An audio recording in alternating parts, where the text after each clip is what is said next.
Cadiera en La Puntica de la Lengua. Una mirada desenfadada a las cosas de nuestro lenguaje.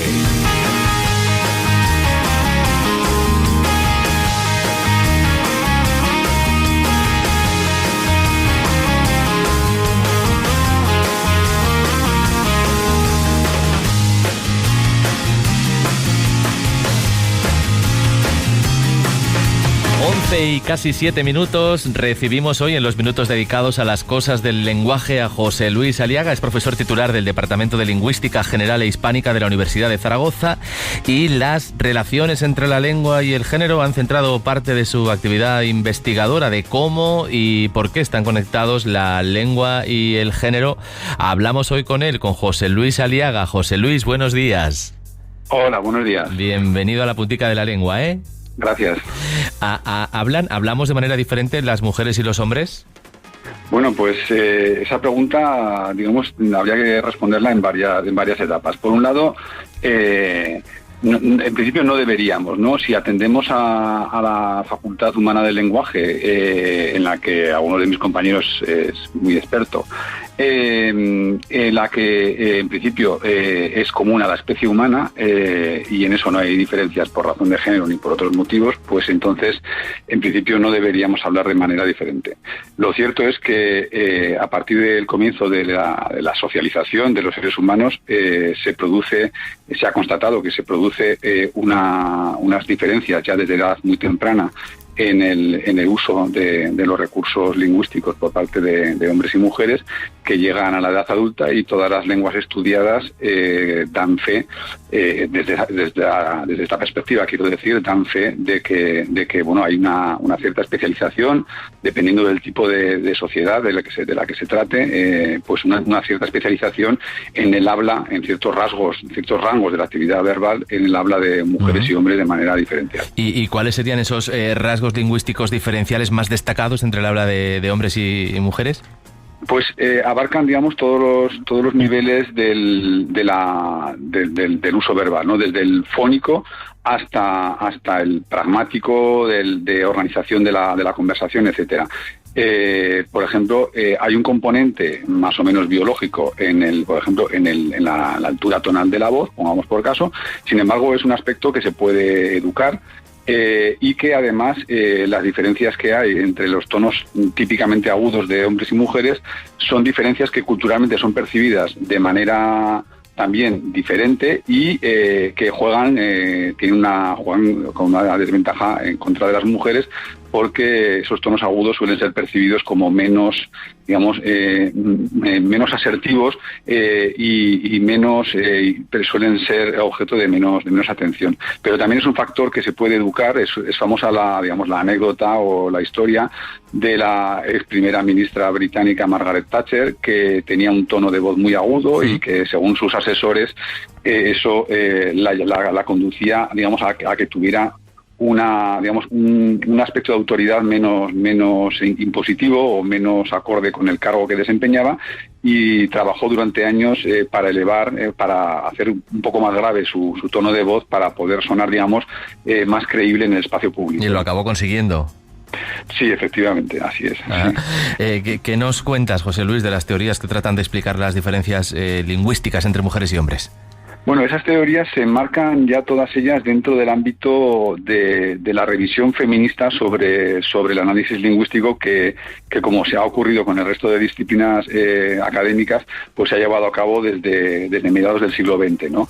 En el caso de las teorías que tratan de explicar esas diferencias y que tratan de explicar la situación de discriminación en la que se han situado las mujeres, precisamente por haber, digamos, adquirido un tipo de hábitos verbales que han sido minusvalorados socialmente. Pues bien, las teorías, digamos, son, digamos, de tres tipos.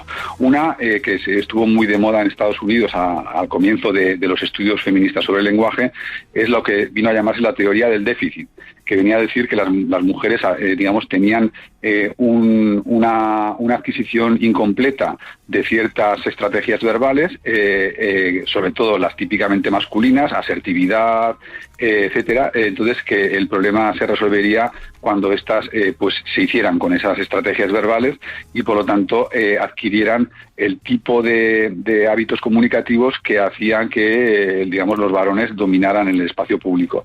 Estas teorías fueron prontamente desechadas y digamos, se impusieron unas teorías más bien provenientes del ámbito marxista, que decían que fueron llamadas teoría de la dominación o teoría de la dominación, que venían a decir que las diferencias comunicativas entre hombres y mujeres se debían al desigual reparto del poder y que, por lo tanto, era ese reparto el que había que modificar, ese reparto del poder, para que los hábitos lingüísticos acompañaran, digamos, a ese reparto en la igualdad de trato a hombres y a mujeres.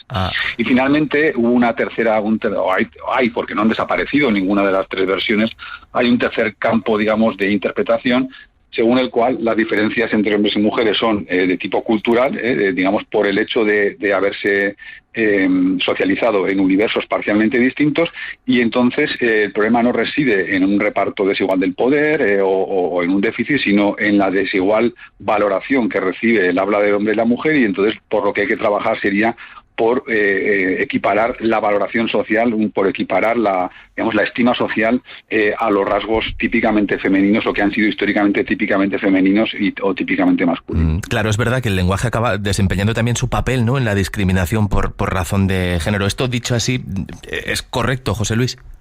Pues para mí, sin lugar a dudas, ¿no? Hay que tener en cuenta, primero, que, bueno, depende en primer lugar de la concepción que se tenga sobre el lenguaje o de la perspectiva que se adopte al analizarlo. Para la mayor parte de la población, la lengua es un instrumento, una herramienta de comunicación que sirve para poder entrar en contacto con otras personas a través de un sistema de símbolos. Pero, claro, desde otros puntos de vista, el lenguaje es mucho más que eso. El lenguaje es, digamos, el horizonte de comprensión del mundo. Y el horizonte de comprensión del mundo significa tanto como que las cosas que adquieren sentido para los seres humanos las adquieren a través de su, digamos, verbalización, de su significación, de su dotación de significado a través del lenguaje. En ese sentido, claro, el lenguaje es un instrumento poderoso de creación de sentido y de creación de condiciones de realidad que pueden resultar discriminatorias, ¿no? Y desde ese punto de vista pueden resultar discriminatorias también por razón de género.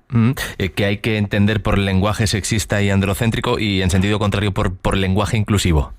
Bueno, esto dentro del ámbito del análisis feminista del lenguaje, pues el lenguaje sexista ha venido a ser, pues bueno, las actitudes que se adoptan a través del lenguaje de tipo discriminatorio y particularmente que han sido dirigidas contra las mujeres porque ha sido el género discriminado, ¿no?, históricamente.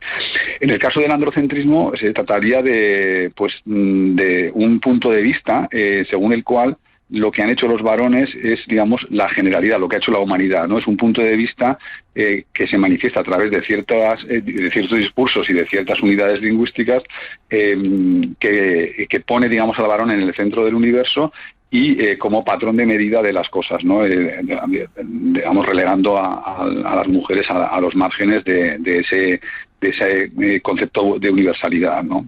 Y, claro, frente a esas manifestaciones verbales, digamos, desde el punto de vista del análisis feminista del lenguaje, se promociona, se trata de contrarrestar a través de la promoción de hábitos verbales, de discursos, de narrativas, de formas lingüísticas que digamos traten de contrarrestar los efectos discriminatorios del lenguaje a través de la puesta en circulación de tipos lingüísticos que no resulten discriminatorios. Ese, en principio, digamos, sería así de sencillo. Acaba siendo importante, ¿no?, el funcionamiento de género gramatical, y es entendible el hecho de que genere tanta polémica, José Luis. Bueno, al final, efectivamente, aunque la cuestión de la discriminación a través del lenguaje, por razón de género o por otros motivos, es muy compleja y abarca muchísimos tipos lingüísticos, digamos, la polémica se ha centrado en un aspecto muy concreto, sobre todo en español y en otras lenguas, como las lenguas romances, en las que existe una cierta correlación entre una forma gramatical, que es el género, y digamos, el señalamiento de la identidad sexual, ¿no? Esto que en realidad es un asunto, digamos que es menor, o es una cuestión muy pequeña dentro del ámbito de lo que es la discriminación en relación con el género, pues se ha convertido como en el punto clave, por una razón muy sencilla, porque se trata en español y en las lenguas romances de la única entidad gramatical en la que se puede, o según los análisis, unos lingüistas opinan que es así, otra parte de la lingüística que no, es el único elemento gramatical en el que se centra en un posible foco de discriminación a través del lenguaje, ¿no? Bueno, el resto de elementos, digamos, perdona que precise, que matice la respuesta, el resto de elementos en los que se puede detectar y analizar los hábitos verbales como discriminatorios no pertenecen a ese núcleo, digamos, del funcionamiento lingüístico que es la gramática, sino que serían elementos más flexibles o periféricos, menos digamos, agarrados al corazón del funcionamiento del lenguaje. Iba a preguntarte si quedaba alguna cosa importante que contar del tema que nos ocupa esta mañana, José Luis. Bueno, simplemente podríamos añadir que bueno, el recorrido histórico sobre las diferencias de habla entre hombres y mujeres tiene ya muchos cientos de años, aunque no todos ellos han sido, digamos, parte de la lingüística, pero las observaciones, digamos, culturales en obras literarias, en ensayos, etcétera, obras filosóficas sobre las diferencias de habla entre hombres y mujeres se remontan a la antigüedad clásica. En casi todas ellas, hasta la actualidad, esas observaciones han sido observaciones en las que se criticaba el habla de la mujer y se la ponía en un lugar inferior al habla del varón, ¿no? Y claro, eso ha tenido reflejo en el ámbito académico también, en los comienzos de la lingüística académica, porque la lingüística era heredera también de esos estereotipos culturales y, por ejemplo, en el ámbito de la dialectología, del estudio de las variaciones geográficas de la lengua, pues en sus primeros años, por ejemplo, los manuales de metodología dialectal prescribían que los informantes de los que se nutría de datos la lingüística tenían que ser varones, ¿no?, de avanzada edad, etcétera, ¿no? Esto es algo bastante conocido. Entonces, digamos que aunque esto se ha corregido ya en la metodología lingüística de una manera bastante clara, pero durante bastantes años la lingüística académica, la lingüística científica, también a este respecto que estamos tratando aquí, se vio afectada, pues como no podía ser de otra manera, por los estereotipos culturales que estaban arraigados desde muchos cientos de años, ¿no?, antes. José Luis Aliaga, gracias por atendernos, cuídate. Muchas gracias a vosotros también. Hasta otra, buenos días. Adiós. Hasta luego.